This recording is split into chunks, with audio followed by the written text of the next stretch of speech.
Elon Musk stops by the Oval Office and drops some facts on reporters. Joe Rogan defends Elon's intentions with DOGE and why he can actually be trusted. And ICE Director Tom Homan says the DOJ has found the ICE raid leaker and promises consequences. Now, all that and more coming up, but first, let's get to Elon addressing reporters. So, at a high level, if you say what is the goal of DOGE, and I think a significant part of the presidency is to restore democracy. This may seem like, well, aren't we in a democracy? Well, if you don't have a feedback loop, okay, we'd have to, if you sorry. I tell you, gravitas can be difficult sometimes. If there's not a good feedback loop from the people to the government, and if you have rule of the bureaucrat, or if the bureaucracy is in charge, and then what meaning does democracy actually have? If the people cannot vote and have their will be decided by their elected representatives in the form of the president and the Senate and the House, then we don't live in a democracy, we live in a bureaucracy. So it's incredibly important that we close that feedback loop, we fix that feedback loop, and that the public's elected representatives, the president, the House, and the Senate, decide what happens, as opposed to a large unelected bureaucracy. This is not to say that there are good people who are in the federal bureaucracy, but you can't have an autonomous federal bureaucracy. You have to have one that is responsive to the people. That's the whole point of a democracy. And then we've also got to address the deficit. So we've got a $2 trillion deficit. And if we don't do something about this deficit, the country's going bankrupt. I mean, it's really astounding that the interest payments alone on the national debt exceed the Defense Department budget, which is shocking because we spend a lot of money on defense. But if that just keeps going, we're essentially going to bankrupt the country. So what I really want to say is, like, it's not optional for us to reduce the federal expenses. It's essential. You know, what I think is so incredible about this partnership with Elon Musk is the unparalleled transparency that he is providing. And ironically, you know, you have the left side who is up in arms, acting like this is some authoritarian movement here. But it's literally the opposite and completely transparent. I've never seen anything like this in my lifetime. This is the wildest political upheaval I've ever seen. I mean, look here. You can see here literally on X every day, multiple posts. Elon and or his team are posting on the DOGE page. And it seems to be extremely transparent and detailed. You can see here today, the Department of Education, on the 10th, yesterday, the Department of Education terminated 89 contracts worth $881 million. $881 million. And one contractor was paid $1.5 million to observe mailing and clerical operations. I want that job. Oh my gosh, please. Where are people finding these contracts? I guess you have to move to DC. But anyways, you can just scroll and scroll and scroll. And I've been watching these, obviously, since Trump got in. And it is just unbelievable. Look at this one earlier today that Elon was talking about, going over the way they process federal retirements. It is so antiquated. They use literally paper. It's by hand, and it's literally in an old limestone mine. This isn't a joke. They have an elevator that goes up and down, and I guess if the elevator goes out, there's no processing that day. And it is just so ancient. Everything is so ancient and costly. Here, let's listen to Elon real quick talk about this crazy retirement process. You know, one of the things is, like, we are trying to sort of right-size the federal bureaucracy, just make sure that this, obviously, there need to be a lot of people working for the federal government, but not as many as currently. So we're saying, well, okay, let's, if people can retire, you know, with full benefits and everything, that would be good. They can retire, get their retirement payments, everything. And told, this is actually, I think, a great anecdote, because we were told the most number of people that could retire possibly in a month is 10,000. We're like, well, why is that? Well, because all the retirement paperwork is manual on paper. It's manually calculated, then written down on a piece of paper. Then it goes down a mine. And I'm like, what do you mean a mine? Like, yeah, there's a limestone mine where we store all the retirement paperwork. And you look at a picture of this mine. We'll post some pictures afterwards.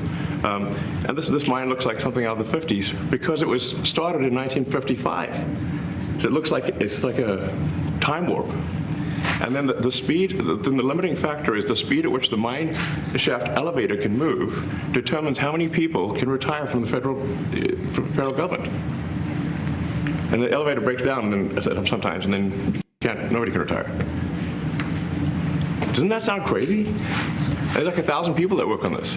So I think if we take those people and say, like, you know what, instead of working in a mine shaft and carrying manila envelopes to, boxes in a mine shaft, you could do practically anything else, and you would add to the goods and services of the United States in a more useful way.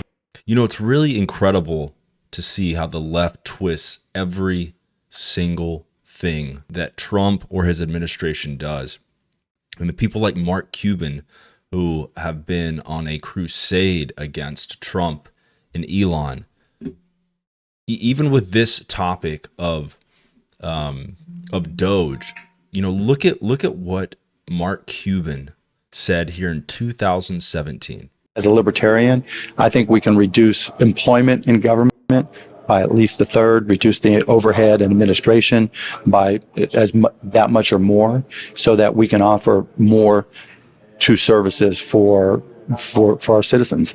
And so if when it comes down to it, where I tend to disagree with everybody, and this is the libertarian in me, I'm happy to push down the size of government, and I'm happy to work on making government more efficient, because then more money can pass through and help the people who need it. He thinks government should be downsized and made more efficient.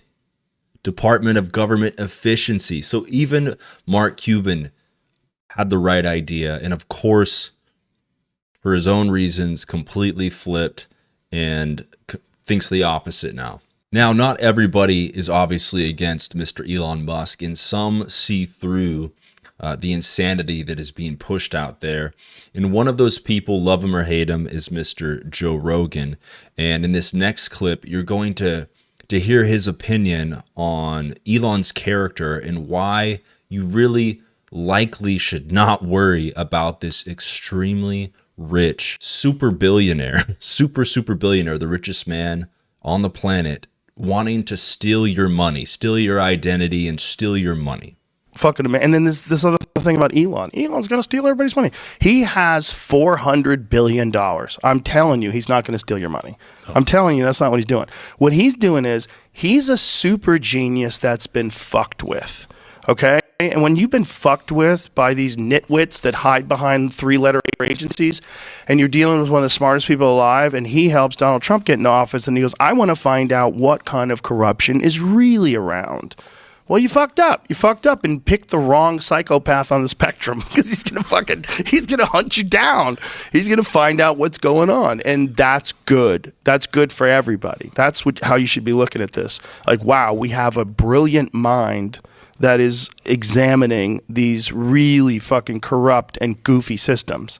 Yeah, I couldn't agree more. I mean, let's just use common sense here. This guy's worth like $400 billion. He was one of the main founders of PayPal.